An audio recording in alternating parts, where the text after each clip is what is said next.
ama-alaba batzuen istorioa.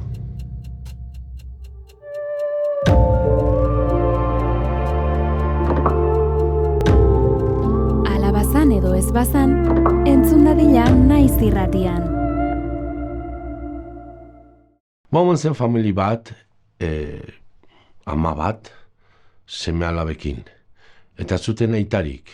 Eta behin, semeari tokatu zitzaion, solda euskara, joatea, kinto.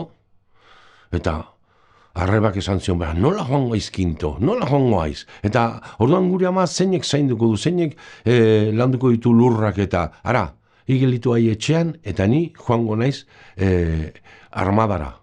Eta alaxe, semia gelditu zen etxean, eta alaba joan zen armadara.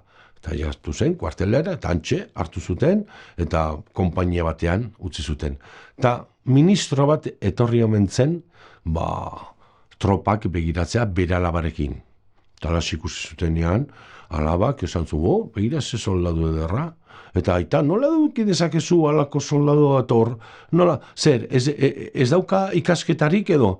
Eta ministroak esan zuen, soldadu hori beste konpainia batera eramateko importanteagoa. Eta alaxe berriro ministro etorri, revista pasatzea, eta alaba, ikusi zuenean soldadu eder hori, hor, aitari esan zion, aita, nola duke dezakezu alako soldadu eder hori, soldadu soil baten moduan, behar duzu altxa, eta ministroak soldadua general izendatu zuen.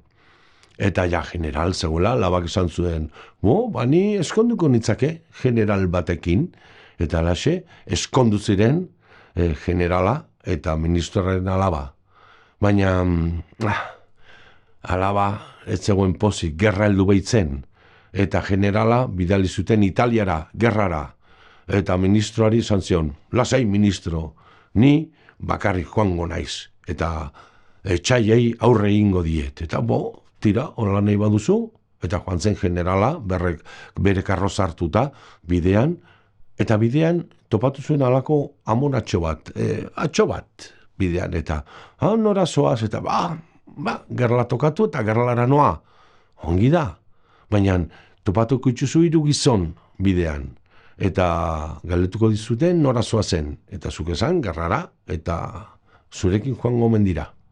Talaxe, eskerrik asko, Andria, eta joan zen, eta emakumeak esan bezala gertatu. 3 gizon, topatu zituen, eta nora zijoan, eta gerlara, eta berarekin joango zirela, nahi baduzue, eta batek errantzion. Ara, ni etxaien artean sartuko naiz, eta beren planak zeintzu diren asmatu, espia izango naiz. Ongi? Eta besteak, esan zion, ara, ni ufada batez, bere armada guztia, airean bidaliko dut, eta ongi, eta 3garrenak, nik bere gaztelu eta kaserna guztiak botako ditut. Ongi da, zen, denak elkargin, joan ziren gerlara, tantzuden etxaiak, milaka etxai, eta hori prestatu zituzten maniki batzuk, eta jarri zituzten manikiak inguru guztian, laitxura mateko, kriston soldadu pila zirela.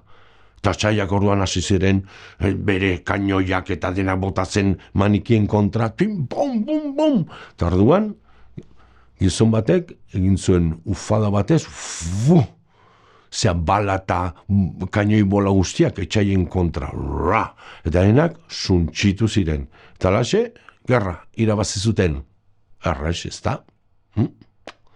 Eta etxera bueltatzeko ordua heldu zen, eta generalak esan zien 3 gizon, zatozten nirekin eta ospatuko dugu, zuek ezagutzea eta gerra irabaztea, eta ez gizona, gure aldetik joango gara, eta zoaz zure familiarekin.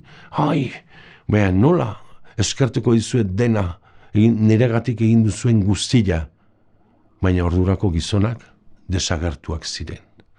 Eta bidean zijoala bere karrozan, berriro aurreko emakume bera topatu zuen, atxo bera.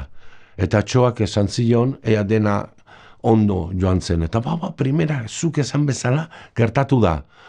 Baina pena handia daukat nire lagunak, nire lagunei ezin eskerrona behar bezala eman. zu lasai, zu lagunekin gogoratzen zarenean, egin behar duzu, Pater, Ave Maria eta Gloria esan, eta orduan zure zorra kitatua izango da betirako. Talas egin zuen, eta bidean, etxera llegatu zen, eta bere familiarekin elkartu, eta denak pospozik bizi izan ziren. Eta ala gertatu bazen, ala gertatu dadin, eta alaba izan zen hau generala amaitu zuena, orain, primeran bizi hemen zen.